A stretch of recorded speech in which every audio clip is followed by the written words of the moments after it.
जियो financial services की ताज़ा report ने सबको चौंका दिया है। एक बड़ी अजीब सी पहेली है ये। कंपनी की इनकम तो दोगुनी से भी ज्यादा हो गई, लेकिन प्रॉफिट वो कम हो गया। अब ये कैसे हो सकता है? चलिए इस दिलचस्प कहानी के हर पहलू को समझते हैं। तो सवाल यही उठता है कि भाई ये कैसे मुमकिन है?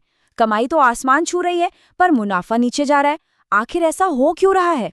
आइए इस गुत्थी को मिल के सुलझाते हैं।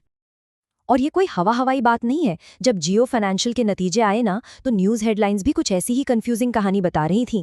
इन्वेस्टर्स के लिए ये समझना वाकई बहुत मुश्किल था कि आखिर चल क्या रहा है। ये देखिए, हेडलाइंस खुद ही कितनी कंफ्यूजिंग है। एक तरफ लिखा है कि इनकम 101% बढ़ी और ठीक दूसरी तरफ प्रॉफिट 9% गिर गया। मतलब इसी कंफ्यूजन की वजह से ये पूरी कहानी और भी ज्यादा इंटरेस्टिंग हो जाती है। तो ठीक है, अब एक काम करते हैं, हम खुद जियो फाइनेंशियल के रिपोर्ट कार्ड में झांकते हैं और पता लगाते हैं कि सच क्या है। चलिए सबसे पहले अच्छी खबर से शुरू करते हैं। कंपनी की जो टोटल इनकम है उसमें पिछले साल के मुकाबले 101% का मतलब जबरदस्त उछाल आया है। ये नंबर साफ साफ दिखाता है कि बिजनेस तो भाई रॉकेट की स्पीड से बढ़ रहा है। लेकिन जैसा कहते हैं ना, हर सिक्के का दूसरा पहलू होता है। टैक्स देने के बाद जो नेट प्रॉफिट है वो 9% गिर गया। अब सोचिए, इनकम इतनी जबरदस्त बढ़ी, फिर भी प्रॉफिट नीचे। यही तो असली पहेली है। अच्छा, अब इस टेबल में पूरी कहानी एक साथ देखिए। टोटल इनकम 449 करोड़ से बढ़कर 901 करोड़ हो गई। कमाल है। लेकिन असली खेल तो खर्चों में है। टोटल एक्सपेंस 119 करोड़ से सीधे 547 करोड़ पर पहुंच गए। ये जो 360% की भारी भड़कम बढ़ोतरी है ना, बस हमारी पहेली का जवाब यहीं छिपा है। तो अब ये तो साफ हो गया कि असली विलन जो है वो है बढ़ते हुए खर्चे। पर सवाल ये है कि कंपनी आखिर इतना पैसा उड़ा कहाँ रही है? चलिए इसकी भी पड़ताल करते हैं। ये बार चार्ट देखिए, कहानी एकदम शीशे की तरह साफ हो जाती है। पिछले साल के खर्चे और इस साल के खर्चे, ये जो 360% का जंप है ना, यही वो वजह है जिससे प्रॉफिट कम हुआ है। अंतर साफ साफ दिख रहा है। तो ये पैसा गया कहाँ? देखिए, खर्च 3 मेन जगहों पर बढ़ा है। स्टाफ का खर्च बढ़ा, ऑपरेशनल खर्च बढ़ा, जो कि किसी भी ग्रो करती हुई कंपनी के लिए नॉर्मल है। लेकिन जो सबसे बड़ा और चौंकाने वाला खर्च है वो है फाइनेंस कॉस्ट। ये पिछले साल 0 था और इस साल सीधा 212 करोड़।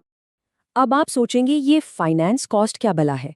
देखिए, आसान भाषा में समझे तो इसका मतलब है कंपनी ने जो कर्ज लिया है उस पर चुकाया जाने वाला ब्याज। जब कोई कंपनी बहुत तेजी से ग्रो करने के लिए मार्केट से पैसा उठाती है तो उसे ये कीमत तो चुकानी पड़ती ही है। और जियो फाइनेंशियल के केस में ये एक बिल्कुल नया और बहुत बड़ा खर्च है। तो ठीक है, हमने खर्चों की बात कर ली, ये हैं कहानी के रेड फ्लैग्स, मतलब चिंता वाली बातें। लेकिन अब जरा देखते हैं कि इस खर्चे के बदले में कंपनी को मिल क्या रहा है। मतलब ग्रीन फ्लैग्स क्या हैं, अच्छी खबरें क्या हैं। तो इस भारी भरकम खर्च के बदले में कंपनी को मिला क्या? 10 लाख से ज्यादा रिटेल इन्वेस्टर्स। जी हाँ, 1 मिलियन प्लस। ये आंकड़ा अपने आप में बताता है कि कंपनी मार्केट में कितनी तेजी से अपनी जगह बना रही है। और सबसे मजेदार बात पता है क्या है? इनमें से 18% इन्वेस्टर्स वो हैं जो जिंदगी में पहली बार म्यूचुअल फंड में पैसा लगा रहे हैं। इसका मतलब ये है कि जियो फाइनेंशियल सिर्फ दूसरी कंपनियों के कस्टमर नहीं तोड़ रही, बल्कि मार्केट का साइज ही बढ़ा कर रही है।